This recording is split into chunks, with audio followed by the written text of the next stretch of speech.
First up on today's show, we hear the latest news about Kendall Jenner from Tija, Prisha, and Mackenzie. Also, if you haven't heard about Amanda Bynes recently, Christina will tell you why. And to finish us off, Jake keeps it clean with a new episode of What's This About Rubber Ducks. All of that and more coming up on today's episode of Flyer News. We see crazy things like I refuse to look back thinking days were better just because of younger days. I don't know what's round the corner, way I feel right now, I swear will never change. Back when we were kids, swore we will never die.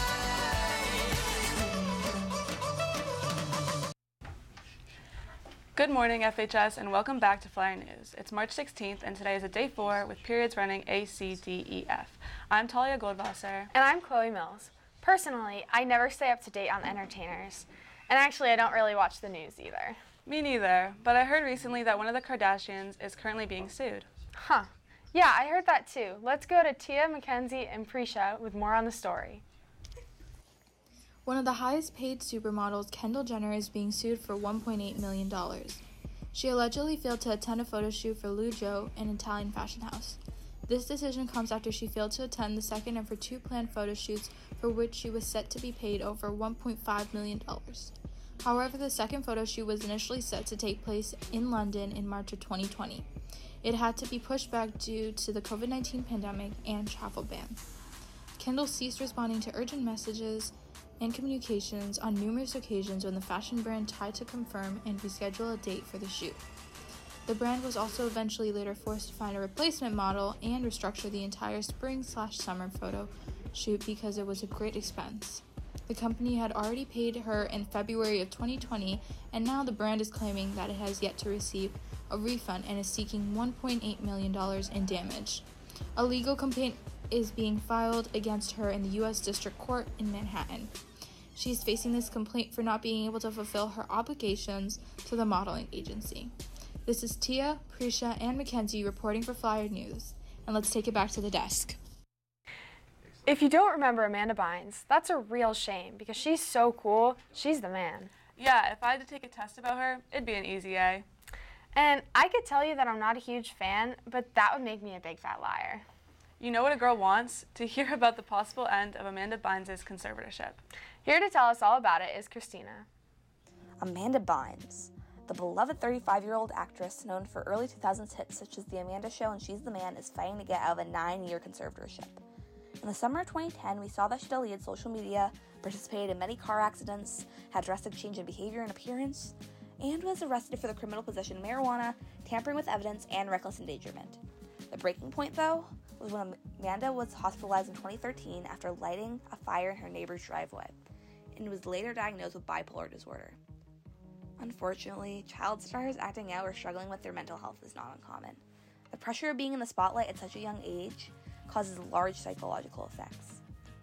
Amanda started her acting career at 7 years old in 1994 and has not acted since her appearance in Easy A in 2010. We have heard of other celebrities being in conservatorships, such as Britney Spears, and how difficult it can be to get free of them. In case you're unsure, a conservatorship is where a judge appoints a responsible person or organization to care for another adult who cannot care for themselves or manage their own finances. This was put in place by Amanda's parents due to her misconduct and substance abuse. But differing from Britney, both Amanda's parents support the termination of the conservatorship. As information came out, an outroar of Twitter support was seen with a trending hashtag #FreeAmanda. Amanda also shared an Instagram video saying, quote, "What's up, Instagram? Amanda Bynes here.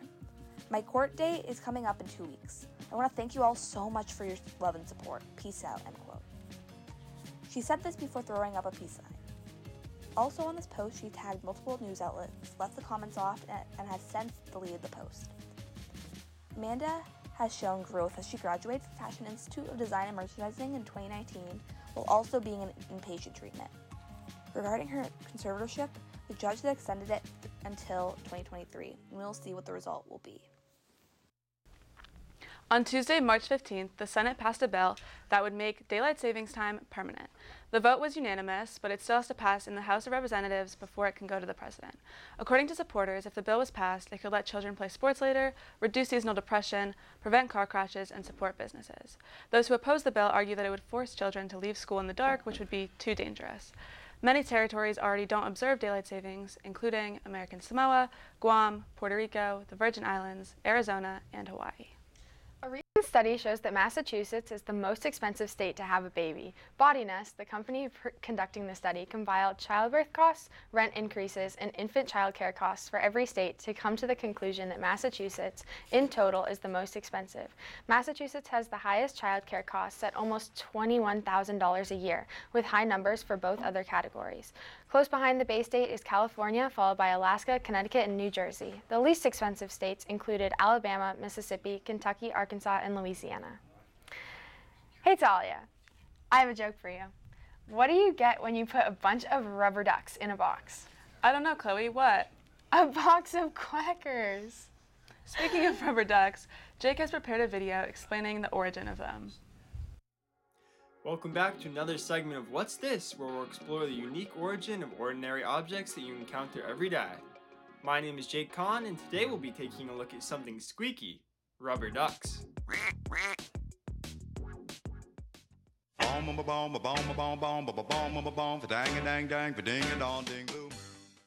But there's one other thing that makes tubby time the very best time of the whole day. And do you know what that is? It's a very special friend of mine, my very favorite little pal.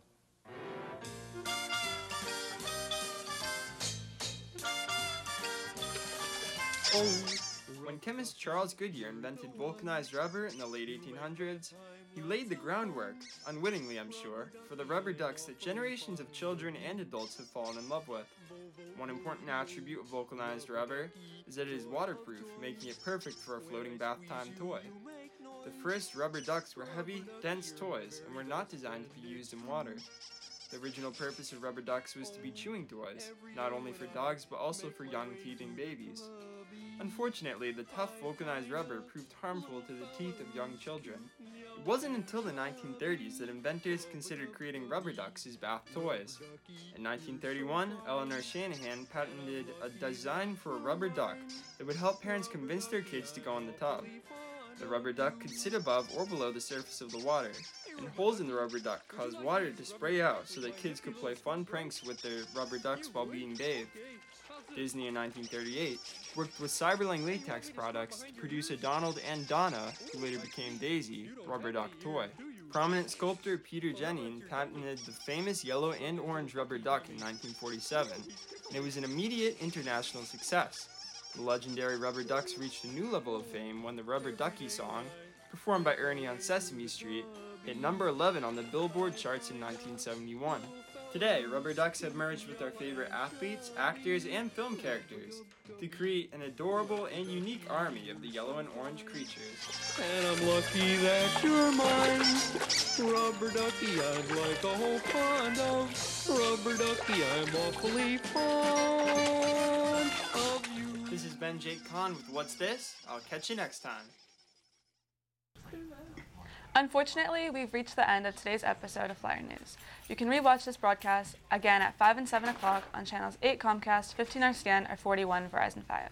You can watch this and other broadcasts under the FEC TV tab on the school's website or on our YouTube channel. And to see more from our amazing crew, you can check out our Instagram page at Framingham High Studios. But don't leave just yet, because Griffin, Shay, and a special guest will be with you in a few moments with a new episode of The Early Bird.